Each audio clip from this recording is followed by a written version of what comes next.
José Carlos de Brito y Cunha, to give him his full name, was born in Rio de Janeiro, Brazil in 1884.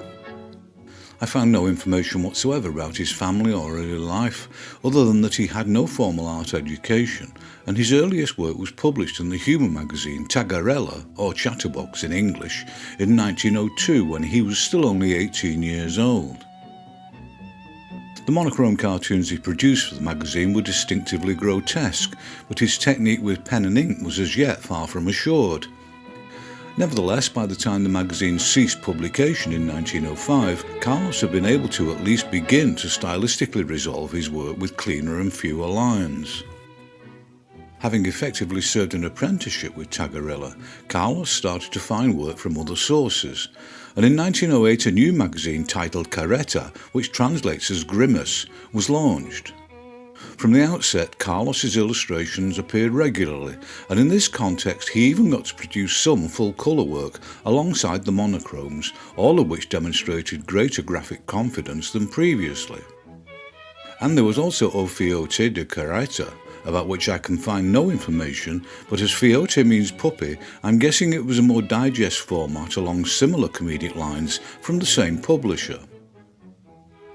And the evidence of his work in this context strongly suggests that it was printed most frequently in tonal duotone. Both these outlets kept him fairly busy into the second decade of the century and throughout the years of the First World War, which Brazil had no part in. At some point around this time, but I have no idea precisely when, he married a young woman by the name of Lavinia Taylor Neves, and they went on to produce 4 children.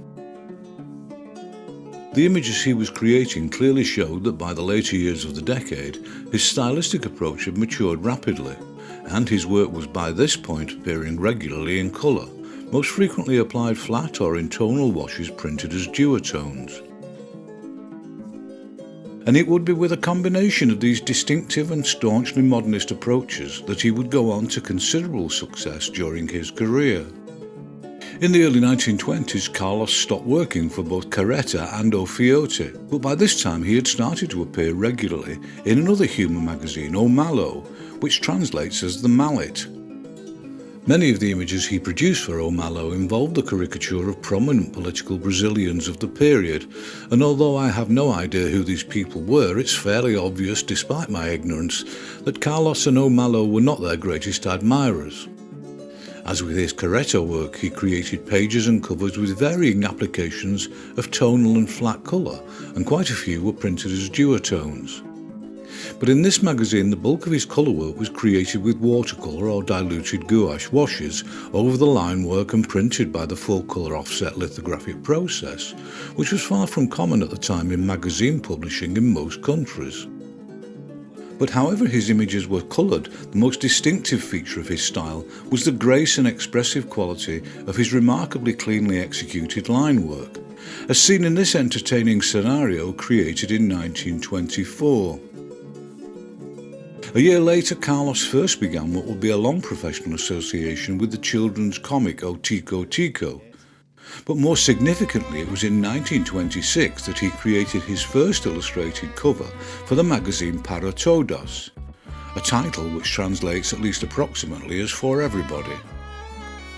It had first been published in 1918 as a popular arts magazine with a strong emphasis on movies and actors, and it's recorded by more than one source that Carlos was actually appointed as the magazine's director in 1922. So why he didn't start producing these fascinating comical images until 4 years later, I have no idea. But once he did start, he appears to have been an unstoppable force for the next 4 years, with dozens of covers to his credit. The torrent of images he created for the magazine's covers in a very short time beggars belief, especially as there were also plenty of equally stylish comedic pieces for the interior pages, and I assume not inconsiderable management and administration duties in keeping the operation moving along successfully. Unlike the full-colour images he produced for Omalo, the covers themselves were all created initially as line-only images by Carlos, using his enviable precise control of pen and ink. The colour was applied subsequently, sometimes as many as 6 separate runs, and it was almost invariably applied flat, similar to how colour was used in comics. and despite the additional colour runs, this was actually a considerably cheaper process than full colour offset lithography. But the colour was evidently no mere afterthought, and in every single case the palette used was striking and aesthetically considered. I found myself speculating about Carlos's actual involvement in this method of reproduction, and managed to find this example of what is patently a hand-coloured original, which informed the final printed outcome. I can only assume created by Carlos himself as a guide to the print technicians. Although Carlos created a dazzlingly diverse range of images for the covers, there were nevertheless some persistent themes, such as the use of charming and mildly erotic female figures, all of whom were exquisitely visualised and posed either to create an impression of glamorous languid beauty, or visualised with larger heads and dainty elf-like bodies, predictive of Disney's Tinker Bell and a whole host of other later arrivals. Others went even further down this line, with female creations predating Grim Natwick's Betty Boop by several years, so the extremes of characterisation were quite pronounced. His female characters adorned the cover quite regularly on their own, but just as frequently in the company of other, usually male characters. These were any combination of black, white, old, young, tiny and huge, but were invariably a secondary element used to create an at least suggested narrative content of sorts. Whatever the colour or other defining characteristics of his subjects, they were again highly varied in their anatomy, from quite plausibly proportioned figures through to little doll-like big-headed figures reduced to their most basic components. And Carlos was doing this before the creation of Mickey Mouse, although Otto Mesmer's Felix the Cat had been around for a decade or so, and Carlos and others in Latin America would have been familiar with this archetype of circles and tubes. And I don't know if either would have been aware of the other, but quite a few of his characters were possessed of similar anatomy to those of the American modernist John Held Jr. Unlike some of his earlier work, these images had no political or social commentary in them. It was their purely decorative and frequently light humorous exuberance which made them popular with the readers, and the persistence of his creative vision and little departures he made from the core style maintained the public's interest, and presumably his too. Very few of these covers were based on what could be called scenic construction, and although he did at least occasionally place his figures in some minimal approximation of a suggested environment, in many instances he simply positioned them within remarkably complex and aesthetically attractive abstract creations. Many of the images he produced were also uncannily predictive of what the 1960s psychedelic artists and illustrators in California would create, with swirling organic shapes, bright and unexpected colliding colour schemes, and kaleidoscopic patterns unlike anything else I'm aware of from the 1920s. What was perhaps most striking and unifying about these images was the celebratory playful mood they invoked, similar to the French magazines of Les Années Folles, but perhaps, given the generally perceived French ownership of what is now called Art Deco, far more conspicuously exemplifying the principles of the movement.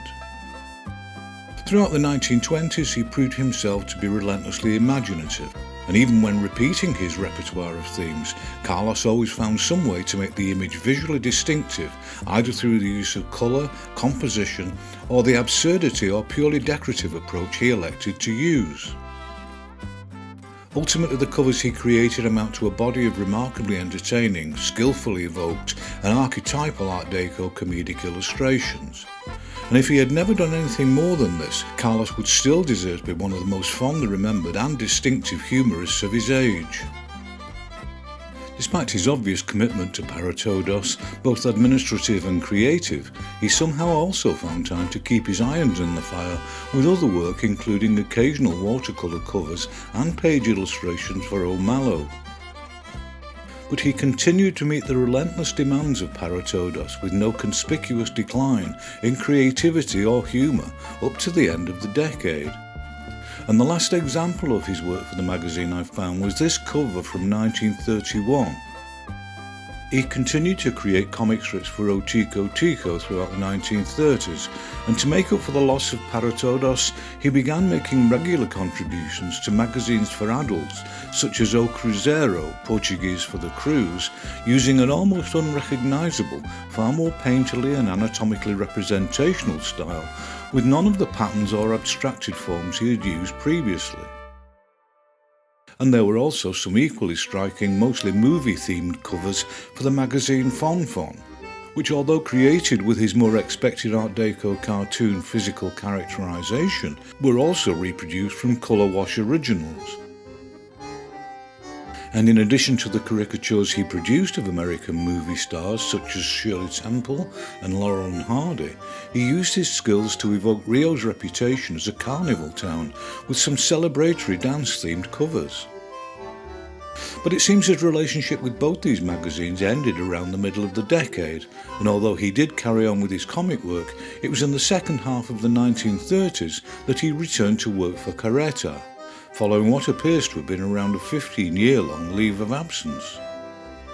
But he was obviously enthusiastically welcomed back, judging by the many appearances he was now making on the covers and in the pages of this enduringly popular magazine. Unlike the covers he had produced for Para Todos, most of those he was now creating were what might be called conventionally scenic, in that his comical characters were placed within plausible environments.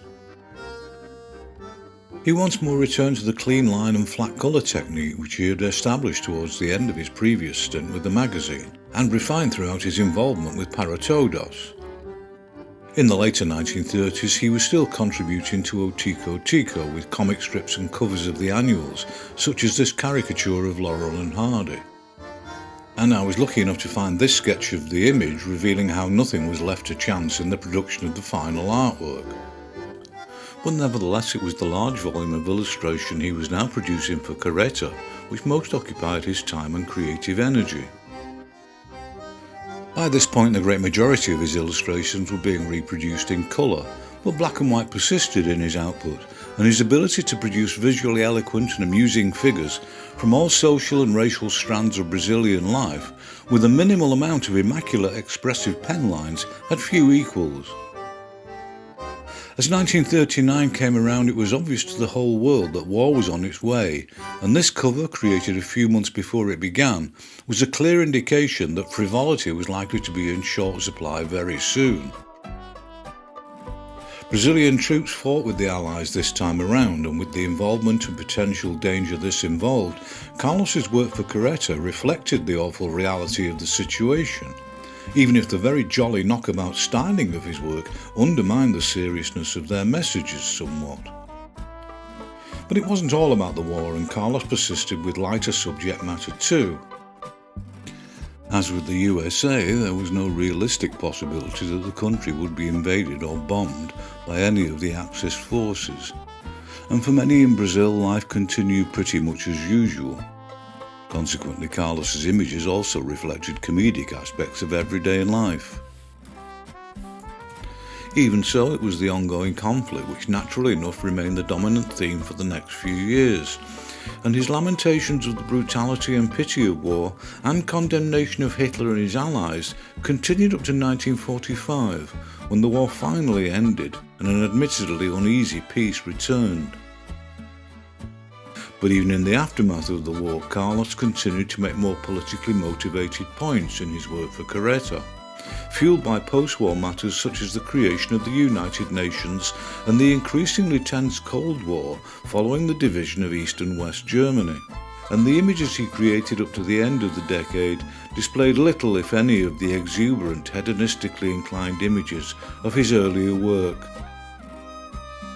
Carlos continued to work right up to the end of his life, when he died in Careta's Rio offices from a brain hemorrhage in 1950 at the age of 66.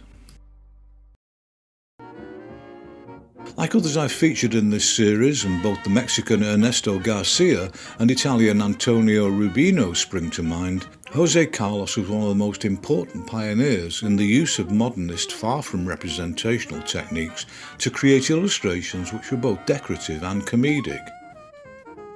In addition to the influences mentioned during the video, his work was also highly predictive of the kind of bold graphic styling encouraged by digital vector graphic software such as Adobe Illustrator, used extensively to create what younger illustrators and designers refer to as retro. It's estimated that in his lifetime José Carlos created somewhere in excess of 50,000 drawings.